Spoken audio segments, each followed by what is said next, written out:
오늘 이 말씀을 통하여서 또 은혜 받는 우리 모두 되기를 축복합니다. 우리는 예수 그리스도로 인해 자유함을 얻었습니다. 그런데 이 자유함이란 무엇일까요? 오늘 말씀이 그것을 우리에게 다시 한번 말해주고 있는데요. 죄의 권세로부터의 자유함입니다. 우리는 죄를 이길 힘을 이제 공급받아 그것을 선택하지 않는 삶을 살아가게 되는 것이죠. 그동안 죄는 수없이 우리를 얽매이게 했습니다. 그러나 예수 그리스도와 연합한 우리에게 더 이상 그 죄는 효력을 발휘하지 못합니다. 이 부분에서 그런데 오늘 말씀을 읽어보니 고린도 교회 성도들에게 오해가 생겼습니다. 자신들은 죄에서 해방되었기에 이제 그 어떠한 것을 하더라도 자유롭다.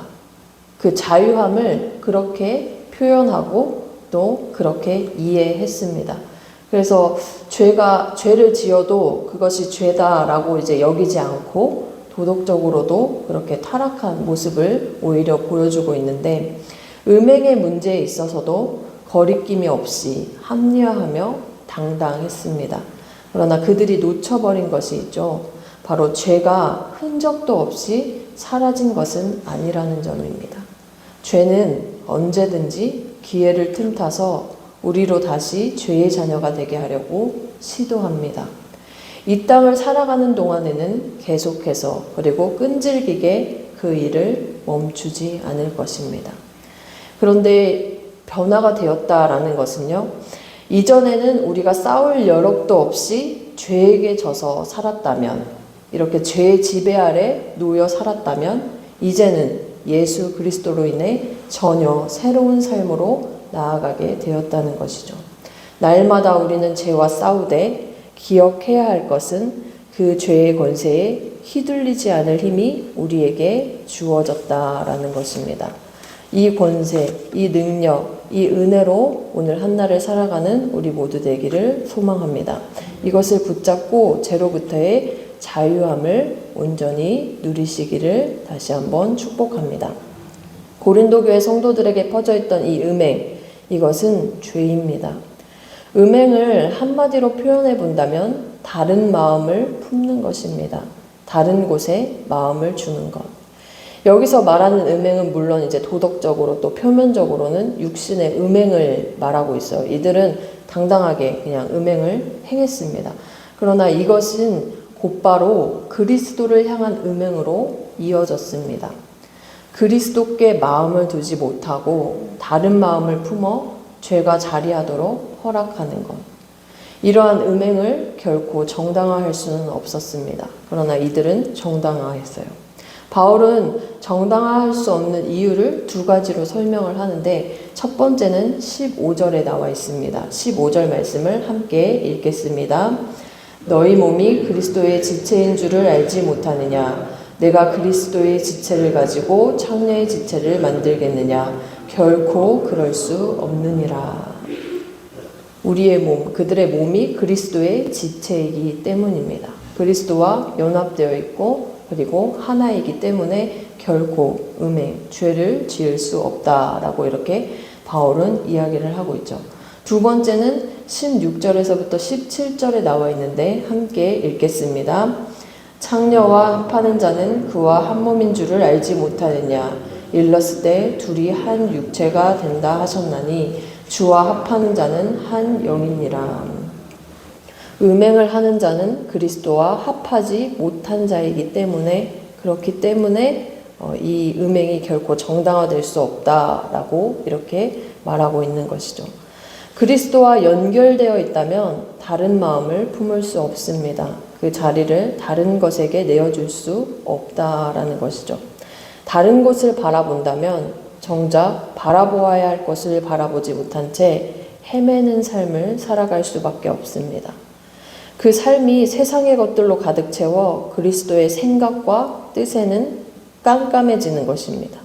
다시 한번 바울은 그들의 몸이 누구의 것인지를 확인시켜 주는데 18절 말씀을 함께 읽겠습니다. 음행을 피하라. 사람이 범하는 몸 밖에 있거니와 음행하는 자는 자기 몸에 죄를 범하느니라.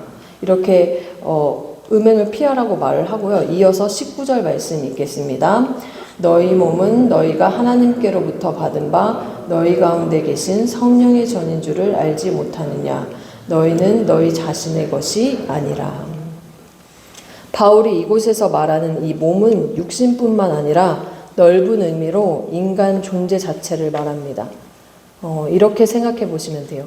우리가 하나님 앞에 설 때 우리의 이 육신만 가지고 육신만 구분하여서 나는 하나님 앞에 섰다 이렇게 말하지 않습니다.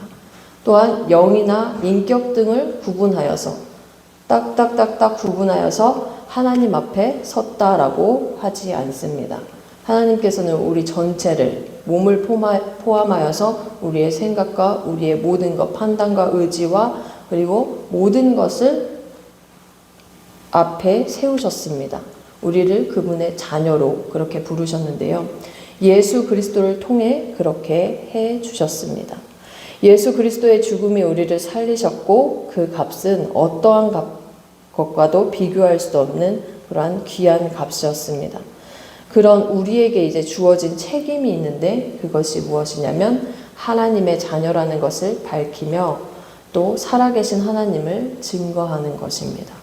20절에서 말하고 있는 하나님께 영광을 돌리는 삶으로 날마다 나아가기를 축복합니다. 우리가 몸으로, 우리의 생각으로, 우리의 판단으로, 우리의 입술의 고백으로, 우리의 모든 것으로 이 땅을 살아가면서 우리가 한 가지 해야 할 일, 우리가 예수 그리스도로 구원받은 자로서의 그 책임은 하나님께 영광을 돌리는 삶입니다.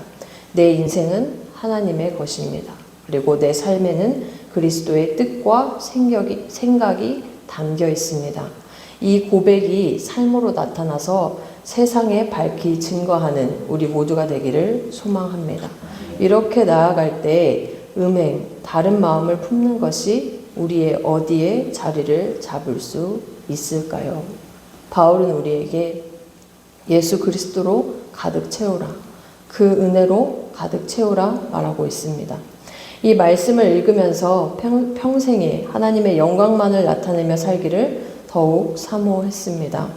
오늘 내가 할 수 있는 일을 하되 그 모든 것이 하나님을 향해 서기를 축복합니다. 말씀에서도 내가 이제는 그리스도 안에서 자유함을 얻어서 모든 것을 할 수 있지만 그러나 다 모든 것이 유익하지 않고 또 그 죄에서 또 얽매이는 삶으로 나아가지 아니한다라고 이렇게 바울은 이야기를 해주고 있어요. 우리가 유익한 것, 우리에게 하나님께 영광이 되는 것만을 또 분별하여서 구분하여서 그 삶을 살아내는 그 지혜를 가지기를 축복합니다.